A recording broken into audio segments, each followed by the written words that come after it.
नमस्कार, मेरा नाम है डॉक्टर पुरु धवन और आज इस वीडियो में आपको बताऊंगा वो एक चीज़ जो किडनी श्रिंकेज के पेशेंट को हमेशा ध्यान में रखनी चाहिए, क्योंकि अगर उस चीज़ से पेशेंट का ध्यान हटता है तो किडनी की जो दिक्कत है वो बढ़ती चली जाती है, क्रिएटिनिन बढ़ता चला जाता है, किडनी और छोटी होती चली जाती है। तो शुरुआत करते हैं इस किडनी श्रिंकेज को समझने से। किडनी कभी भी अपने आप खराब नहीं होती, कोई ना कोई कारण ज़रूर होता है किडनी को खराब करने का। इसी तरह से जब किडनी श्रिंक हुई तो वो अपने आप नहीं हुई। किडनी श्रिंक तब हुई जब एक बीमारी यानी हाई ब्लड प्रेशर आपकी बॉडी में आया। अब हाई ब्लड प्रेशर से किडनी कैसे श्रिंक करती है उसको समझने की कोशिश करते हैं। जब आपके ब्लड के अंदर प्रेशर बढ़ता है तो ब्लड एक प्रेशर के साथ, एक फोर्स के साथ आपकी किडनी के अंदर एंटर करता है। अब जब वो एंटर करता है तो वो छोटी छोटी आर्टरीज से, कैपिलरी से एंटर कर रहा होता है। अब ये जो आर्टरीज हैं, कैपिलरीज हैं, ये सेल की बनी हुई हैं, ये सॉफ्ट होती हैं, मुलायम होती हैं, बहुत डेलिकेट सी होती हैं। मगर जब इन पे प्रेशर पड़ता है तो इनमें बदलाव आना शुरू होता है, ये हार्ड होनी शुरू हो जाती हैं। इनके अंदर का जो साइज है वो छोटा होना शुरू हो जाता है। जैसे आपके घर में पानी की पाइप होती है, तो पानी की पाइप अगर आपने इसका मुंह दबाया नहीं है तो पानी कम प्रेशर से गिर रहा होता है। जैसे ही आप उसका मुंह दबाते हो तो क्या होता है कि पानी दूर तक जाना शुरू कर देता है, यानी पाइप के अंदर प्रेशर बढ़ गया, इसलिए पानी दूर तक जाने लग गया। अब ये ही चीज़ हमारी बॉडी के अंदर हो रही है कि जो पहले ब्लड ले जा रही थी उनका जो मुंह था वो खुला हुआ था, काफ़ी बड़ा साइज था, तो ब्लड आराम से फ्लो करता था बिना प्रेशर के। मगर जैसे जैसे ब्लड प्रेशर बढ़ा, यहाँ का जो टिश्यू है हार्ड होने लगा, अंदर का जो एरिया है वो कम होने लगा, तो प्रेशर और बढ़ गया। और जो जैसे जैसे प्रेशर बढ़ता है, साइज छोटा होता है, तो ब्लड सप्लाई डाउन होनी शुरू हो जाती है। किडनी को जो पहले ऑक्सीजन मिल रही थी, उससे जो खाना मिल रहा था वो कम होना शुरू हो जाता है। अब आप खुद सोच सकते हो कि क्या वो खाना कम मिले, ऑक्सीजन कम मिले तो किडनी का साइज बड़ा होगा? नहीं होगा ना। कम ऑक्सीजन में, कम खाने में किडनी का साइज छोटा होता चला जाएगा। इस वजह से हमें श्रिंकेज देखने को मिलती है। अंदर का जो टिश्यू है वो स्क्लेरोज्ड हो जाता है, वो हार्ड हो जाता है, और जैसे जैसे उस डेलिकेट चीज़ में हार्डनेस आनी शुरू होती है वैसे वैसे किडनी की जो फंक्शनिंग है वो डाउन होनी शुरू हो जाती है। तो अगर हम इस बात को समझ जाते हैं कि हमारी किडनी को नुकसान हुआ है हाई ब्लड प्रेशर से, और अगर हम हाई ब्लड प्रेशर को कंट्रोल में नहीं रखते, उसकी डेली बेसिस पे मॉनिटरिंग नहीं करते, तो ये जो नुकसान हुआ है वो चलता रहेगा। और जैसे जैसे वो आगे बढ़ेगा क्रिएटिनिन की वैल्यू भी बढ़ेगी, किडनी की जो दिक्कत है वो भी बढ़ती चली जाएगी। तो हमें इसे कंट्रोल में लाना है पहली चीज़, और इसे डेली बेसिस पे मॉनिटर करना है। और उसके लिए ज़रूरी हो जाता है अपना नॉर्मल ब्लड प्रेशर को जानना कि मुझे ब्लड प्रेशर कितना रखना है। 120/80 ये हम सब जानते हैं कि नॉर्मल ब्लड प्रेशर होता है। कुछ पेशेंट आके बोलते हैं कि डॉक्टर साहब 130/90 ही तो था, इसमें मेरी किडनी क्यों खराब हो गई, इसको भी हम वीडियो में कवर करेंगे। तो 120/80 की डेफिनेशन बहुत कम लोगों को पता होती है। तो 120/80 mm/Hg, ये जो हम नॉर्मल ब्लड प्रेशर बोलते हैं, ये नॉर्मल इंसानों के लिए होता है। किडनी पेशेंट के लिए कहीं लिखा हुआ है कि ये ब्लड प्रेशर रहना चाहिए? नहीं। तो आपने समझना है कि 120/80 आपका ब्लड प्रेशर इससे नीचे रहना चाहिए, क्योंकि किडनी को नुकसान हो चुका है, किडनी नुकसान उठा रही है। अगर ब्लड प्रेशर इससे नीचे बना रहेगा तो नया नुकसान नहीं होगा, अगर इससे ऊपर बना रहेगा तो नुकसान चलता रहेगा। और ब्लड प्रेशर के अंदर भी हमें डायसिस्टोलिक ब्लड प्रेशर पर ज़्यादा ध्यान देना होता है, ना कि सिस्टोलिक वाले को। अभी सिस्टोलिक ब्लड प्रेशर क्या है, डायसिस्टोलिक क्या है, इसको मैं आपको आराम भाषा में समझाता हूँ। जब हम बीपी लिखते हैं तो ऊपर क्या लिखते हैं 120, नीचे क्या लिखते हैं 80। तो 120 जो है वो सिस्टोलिक ब्लड प्रेशर है, और जो नीचे वाला है वो है डायसिस्टोलिक ब्लड प्रेशर।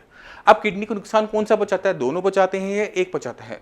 नहीं, किडनी को नुकसान नीचे वाला ब्लड प्रेशर ज़्यादा पहुंचाता है। तो अगर आपका ब्लड प्रेशर नीचे का 90 आ रहा है तो आपकी किडनी को नुकसान 100% होगा ही होगा। अगर ब्लड प्रेशर 100 है, 110 है नीचे का, तो बहुत ज़्यादा नुकसान होगा। अब इसको लाना कहाँ पर है? इसको लेकर आना है 70 और 80 की रेंज में, क्योंकि बीपी कभी भी कांस्टेंट एक लेवल पे मेंटेन नहीं होता, वो एक रेंज में मेंटेन हो सकता है। तो हम क्या करेंगे, 70 से लेकर 80 तक की रेंज लेंगे कि हमारा ब्लड प्रेशर नीचे वाला 70-80 की रेंज में रहे। अगर इससे ऊपर जा रहा है तो मुझे अपनी मेडिसिन को बदलने की ज़रूरत है, तब जाकर हम मेडिसिन को स्ट्रॉन्ग करेंगे कि बीपी हमारा थोड़ा डाउन हो जाए। अब ये जो बीपी है ये आ कहाँ से रहा है? तो बीपी जो होता है उसे कंट्रोल करने के हमारी बॉडी में 3 ऑर्गन्स होते हैं। पहला ब्रेन, टेंशन होगी बीपी बढ़ेगा। कोई कार्डिक दिक्कत हो तो भी बीपी शूट अप करता है, ये हम सब जानते हैं। तीसरा जो ऑर्गन है जो हमारा बीपी कंट्रोल करता है वो है किडनीज। हमारी जो किडनी है वो भी बीपी को रेगुलेट करती है। कैसे करती है भाई? वो नमक को बाहर निकालती है, नमक जितना कम शरीर के अंदर उतना अच्छा बीपी रेगुलेट हमारा होगा। दूसरा, वो हार्मोन्स रिलीज करती है, ऐसे हार्मोन रिलीज करती है जो हमारे ब्रेन को बताता है कि कब हमने बीपी को बढ़ाना है, कब हमने घटाना है। तो जब एक किडनी फेलियर पेशेंट में किडनी बीपी से ही खराब हो रही होती है तो वहाँ पर हमें इन तीनों ही ऑर्गन्स पे एक साथ काम करना चाहिए, तब जाकर जो बीपी हाई बना हुआ है, जो किसी मेडिसिन से डाउन नहीं हो रहा, वो भी डाउन होना शुरू हो जाता है। पहले शुरुआत करेंगे अपनी ब्रेन के ऊपर। तो अगर आपकी लाइफ में किसी भी टाइप का स्ट्रेस है, क्योंकि आपकी किडनी खराब हो रही है, क्रिएटिनिन बढ़ रहा है या कोई फाइनेंशियल दिक्कत है, उसको अपने माइंड से बाहर निकालो। कोशिश करो कि आप उससे दूर रह सको। अपने को किसी और काम में, जिस काम में आपको खुशी मिलती है, उस काम में अपने आप को इंडल्ज रखो, जिससे आपका ध्यान अपनी हेल्थ की तरफ जो कि खराब हो रही है उस तरफ ना जाए। कोई फाइनेंशियल दिक्कत है तो उसका सॉल्यूशन पे ध्यान दो कि हम उस चीज़ से बाहर निकल सकें, क्योंकि जितना आप ज़्यादा स्ट्रेस लोगे उतना ज़्यादा आपका बीपी बढ़ेगा और जो भी मेडिसिन आप ले रहे हो वो काम करती हुई आपको देखने को नहीं मिलेगी। तो पहला काम अपने माइंड को रिलैक्स करना। उसके लिए जो अनुलोम विलोम है, प्राणायाम है या फिर मेडिटेशन जैसी चीज़ें होती हैं वो बहुत ज़्यादा हेल्पफुल हैं। और ये ऐसा नहीं है कि ये सिर्फ इंडिया में के लिए है या इंडिया में बोला जाता है। ये जो मेडिटेशन है, अनुलोम विलोम है, ब्रीथिंग एक्सरसाइजेज है, ये वर्ल्ड अब जान चुका है। इस पर कई सारी स्टडीज़ हो चुकी हैं और ये अच्छा वर्क करता है। तो हम पहले इसको अपने लाइफ के अंदर ऐड करेंगे, जिससे हमारा ब्रेन रिलैक्स रहे। किडनी की दिक्कत हमें है, हमें रहेगी, हमने उससे लड़ना है, ना कि उसके आगे झुकना है कि हमारी परेशानी बढ़े। तो हमने क्या करना है? लड़ाई के लिए अपने आप को तैयार करना है, पहली चीज़। अब दूसरा जो ऑर्गन होता है जो बीपी कंट्रोल कर रहा होता है वो आपका है हार्ट, आपका दिल। अगर आपकी कोई कार्डिक दिक्कत है तो हमें उस पर काम करना पड़ता है। अगर नहीं है, नॉर्मल है, तो हम क्या करते हैं कि आपकी हार्ट की जो मूवमेंट्स हैं, जो वो प्रेशर बना रहा है, उसको हम कम कर सकते हैं और इससे बीपी बहुत अच्छा रेगुलेट हो जाता है। तो जितनी भी मेडिसिन बीपी की बनी हुई होती हैं वही आपके प्रेशर को कम कर कर आपका बीपी को मैक्सिमम रेगुलेट करती हैं। तो जो भी मेडिसिन आप ले रहे हो वो सारी की सारी आपके हार्ट से ही काम कर रही है, उसकी पंपिंग को डाउन करके। तो यहाँ पर हम और कुछ नहीं कर सकते सिवाय मेडिसिन लेने के। तीसरा ऑर्गन होता है वो है किडनी। किडनी क्योंकि श्रिंक हुई है, वहाँ पे ब्लड सप्लाई कम है, किडनी को ज़्यादा खाना चाहिए, ज़्यादा ऑक्सीजन चाहिए, तो वो क्या करती है? एक हार्मोन रिलीज करती है और वो हमारे ब्रेन को बताती है कि आप हार्ट को बोलो कि वो पंपिंग को फास्ट करे। तो हमने इसमें बहुत ज़्यादा हम काम नहीं कर पाते, क्योंकि अगर मेडिटेशन भी करेंगे तो भी वो रिलैक्स नहीं होगा, क्योंकि वो चीज़ वहाँ पर तड़प रही है और जो तड़प रही है तो अपने हाथ पैर मारी है, जो कि तरीके से गलत नहीं है। मगर उसकी उस तड़प से, जैसे हम पानी में होते हैं, अगर हम अपने हाथ पैर ज़्यादा मारते हैं तो क्या होता है? डूब जाते हैं। वैसे ही है, किडनी जितने हाथ पैर मारेगी उतनी तेज़ी से डूबना शुरू कर देगी इस बीपी की वजह से। तो हमने क्या करेंगे? हम इस पर ध्यान नहीं देंगे, इसको हम एक तरफ छोड़ देंगे। हम अपने ब्रेन से, अपने हार्ट से इस बीपी को रेगुलेट करने की कोशिश करेंगे। ब्रेन से कैसे करना है मैं आपको समझा चुका हूँ। मेडिसिन आपके हार्ट पे काम करना स्टार्ट करती है, बीपी को लो करती है, ब्लड सप्लाई किडनी के अंदर कम जाती है, सही तरीके से जाती है, तो किडनी को और कोई नया नुकसान नहीं होता। तो हमें देखने को क्या मिलता है कि क्रिएटिनिन की वैल्यूज़ अब बढ़नी बंद हो गई, क्योंकि जो नुकसान पहले हो चुका है वो हो चुका है, उसे रिवर्स इससे बीपी को डाउन करने से नहीं होगा। मगर अब कोई नया नुकसान नहीं हो रहा, बीमारी आगे नहीं बढ़ रही, डायलिसिस की नौबत नहीं आ रही, जो कि बहुत ज़्यादा ज़रूरी है। क्योंकि अगर आपने गाड़ी को रिवर्स में डालना हो तो पहले उसे स्टॉप जीरो पे लेकर आना पड़ता है, तभी गाड़ी रिवर्स में जाती है। इसी तरह से जब बीमारी आगे बढ़ रही हो, उसे पीछे लेके जाना हो, तो एक पॉइंट होता है जहाँ पे किडनी आगे बढ़ना बंद करती है, तब वो रिवर्स में आती है। अब जब आपका बीपी बढ़ा था तो किडनी के अंदर ब्लड प्रेशर से गया था, तो उसने अंदर जाके अलग अलग टाइप का नुकसान किया। कुछ हिस्सा ऐसा होगा किडनी के अंदर जो मर गया, क्योंकि उसे ऑक्सीजन मिली नहीं, खाना मिला नहीं, वो मर गया। तो मरी हुई चीज़ को कोई डॉक्टर जिंदा नहीं कर सकता, तो हम क्या करेंगे? उसको अपने दिमाग से निकाल देंगे, जो नुकसान हुआ सो हुआ। अब किडनी के अंदर कुछ हिस्सा ऐसा भी होगा जो बीपी की वजह से बीमार होगा, जो मरने वाला होगा, अभी मरा नहीं है। तो हमने बीपी रेगुलेट कर दिया, तो उससे हमने चांस दे दिया कि वो दोबारा से काम करने लायक बन जाए। अब हमने क्या करना होता है? हमने इस हिस्से को और थोड़ा सा हेल्पफुल करना होता है। तो मान लो कि आपका क्रिएटिनिन लेवल 6 है। 6 का मतलब ये होता है कि किडनी का मिनिमम 80% डैमेज होना। अब ये जो आपका 80% डैमेज है, इसको दो हिस्सों में देखो कि 40% मैं मान लेता हूं कि मर गया, 40% वो हिस्सा होगा जो मरने वाला होगा। तो अगर मैं इस 40% को रिकवर कर लूंगा तो क्या मेरा क्रिएटिनिन डाउन होगा? खुद से पूछो, हो सकता है कि वो डाउन हो। हमने तो एज्यूम किया है कि 40 तो है, वो हिस्सा डेड है, 40 जो है वो रिकवरेबल है। हो सकता है कि वो 60% डेड हो, 20% रिकवरेबल हो, तो हमें नहीं पता होता कि किडनी के अंदर चल क्या रहा है और कोई टेस्ट नहीं है इसे जानने का। हम क्या करते हैं, हम सही तरीके से अपनी बॉडी का, अपनी किडनी का ध्यान रखना शुरू करते हैं, अपने बीपी को हम थोड़ा सा रेगुलेट करते हैं और डेली बेसिस पे दवाई खाने से पहले चेक कर लेते हैं।